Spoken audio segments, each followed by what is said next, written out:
बिस्मिल्लाहिर्रहमानिर्रहीम। दोस्तों से हम दाता हजूर हाज़री के लिए पेश हुए हैं। आज इस वक्त मुर्शद करीम सैयद अरफान अहमद शाह साहब की सालगिरह है। उन्होंने अपनी 11 अगस्त को वो हर साल अपनी सालगिरह मनाते हैं। तो सालगिरह के हवाले में वो केक वगैरह नहीं काटते। उनका तरीक़ाकार ये है कि वो लंगर वगैरह तकसीम करते हैं। ये आप ज़ियारत कर सकते हैं। मुर्शिद करीम सैयद अरफान शाह साहब अल मरूफ नागाबस, ये बैरिस्टर साहब हैं। ये हमारे मौलाना अब्बास शाह साहब हैं। ये हमारे गाने से इफ्तिखार शाह साहब, मोहम्मद मोहसिन साहब हैं। ये भी प्रेस क्लब गाना के जर्नलिस्ट हैं। ये डॉक्टर गिल साहब हैं माशाल्लाह, ये भी मरूफ साहबी हैं। ये माशाल्लाह हमारे डॉक्टर जुल्फ़िकार साहब सर्विस हॉस्पिटल में ये रिटायर्ड डॉक्टर हैं अल्हम्दुलिल्लाह। ये सुजात साहब हैं हमारे, और जी कराम साहब है। तो ये कुछ तरीक़ाकार जो है, क्योंकि हम हर साल लाखों रुपया लगा देते हैं सालगिरह के केक पे, जबकि यहाँ मुर्शिद करीम ने हमें सिखाया कि फजर की नमाज के बाद जब भी इनकी सालगिरह होती है तो वो लंगर तशरीफ़ यहाँ तकसीम किया जाता है गरीबों में, मस्कीनों में, और सारा दिन ये सिलसिला चलता रहता है।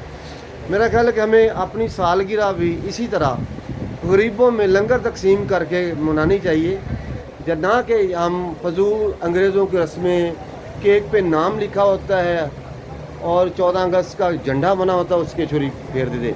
जी मुर्शिद, ज़रा हमें थोड़ा सा मैसेज दें अवाम के नाम। लंगर शरीफ खाने से उम्र बढ़ती है। जी जी। रिज़्क बढ़ता है, उम्र बढ़ती है। जी जी। और अल्लाह ने क्या भूखों को खाना खिलाया। जो हमारा लंगर है, गरीब भी खा सकते हैं, मस्कीन भी खा, जो साब हैसियत भी खा सकते हैं। जो ज़कात सदका नहीं, ये गिफ्ट की तोहफे की तरह तोहफा कोई भी खा सकता है। जी जी। इसलिए साब हैसियत को भी इजाज़त है खाने की, और मस्कीन गरीब को खाने की जगह, और शान से खाने की जगह इसमें। मुर्शिद, ये जो मैंने अक्सर सुबह फजर की नमाज के बाद आप लंगर तकसीम करवाते हैं, लाइनें लगी होती हैं, इसके पीछे क्या राज है? लंगर अल्लाह ने क्या, पहले मेरी इबादत करो, उसके बाद जो आप खा सकते हैं लंगर खाएं और अपने माश की तलाश में चले जाएं। सोने को मना फरमाया है, जब तक सूरज ना निकले ना सोएं, इधर माश की तलाश में चले जाएं और अल्लाह की रोशनी से फ़ायदा उठाएँ, अल्लाह के रिज़्क से फ़ायदा उठाएँ। जिन कौमों ने अल्लाह की रोशनी से फ़ायदा उठाया उन्होंने फलाह पाई है।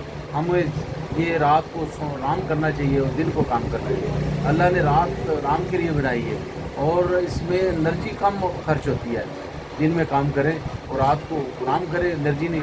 जो हमें इतना मसाइल हैं, इलेक्ट्रिसिटी के बिल आ जाते हैं, अगर हम दिन को काम करें तो अल्हम्दुलिल्लाह बड़ी बरकत होगी। मुझे ये सूद के मतलब थोड़ा सा जान लीजिए, सूदी निज़ाम से किस तरह जान छूट सकती है, क्योंकि मेरे ख्याल में मसाइल की तमाम जड़ ये सऊदी निज़ाम है, लेकिन जबकि इसे इस्लामी बैंकिंग के नाम से हाजी अब्बास जैसे लोगों ने दे दिया नाम। देखिए, बात ये कि सूद रादा कर ले उसी दिन ख़त्म हो जाता है। जिस दिन मुल्क को कौम रादा कर लेगी और ये सूद ख़त्म हो जाए। हमने देखा करंट अकाउंट ज़्यादा है, सेविंग कम है। लोग नफ़रत करते हैं इसलिए अपना करंट अकाउंट रखते हैं। सेविंग कम है और करंट अकाउंट लोगों के ज़्यादा हैं, इसका मतलब लोग नफ़रत करते हैं। आज कौम मुल्क सोच ले, हुकूमत सोच ले, 5 दिन में सूद ख़त्म हो सकता है। अल्लाह मदद करेगा, अल्लाह रसूल। मुर्शिद, आपके पास कोई ऐसा फार्मूला है हुकूमत को दिया जाए तो सूद ख़त्म कर सकते हैं? क्यों नहीं? अल्लाह रसूल का कुरान है, कुरान में हर चीज़ बताई गई है। हज़रत उमर फारूक रज़ी अल्लाह फरमाया, मुझे सुई भी तलाश करनी पड़े तो मैं कुरान पाक से तलाश करता हूँ। सूद के मसले मसाइल कुरान में है। कुरान याफ्ता हयात है, ज़िंदगी का मंबा है। तो ये एक हफ्ते में ये सूद का सिस्टम ख़त्म हो सकता है। मुर्शिद, एक आखिरी सवाल, ये जो अक्सर आप फरमाते हैं कलमा शरीफ जो है, ये पूरा पढ़ना चाहिए जबकि आधा पढ़ा जाता है, इसका बारे में? के 2 जुज़ हैं, तहीद और सालत, और कलमा पूरा पढ़ना चाहिए, ला इलाहा इल्लल्लाह मुहम्मद सल्लल्लाहु अलैहि वसल्लम। जी जी, ये पढ़ना चाहिए। और कलमा के 2 जुज़ हैं, तहीद और सालत, दोनों को पढ़ना चाहिए और बरकत होगी और फलाह पाएंगे हम। बिस्मिल्लाह। तो कलमे को मुकम्मल पढ़ना चाहिए? मुकम्मल पढ़ना चाहिए। हर मस्जिद में, हर अल्लाह के घर में पूरा कलमा लिखा हुआ है और पढ़ना भी पूरा चाहिए, ला इलाहा इल्लल्लाह मुहम्मद सल्लल्लाहु अलैहि वसल्लम। जी, बहुत शुक्रिया सर।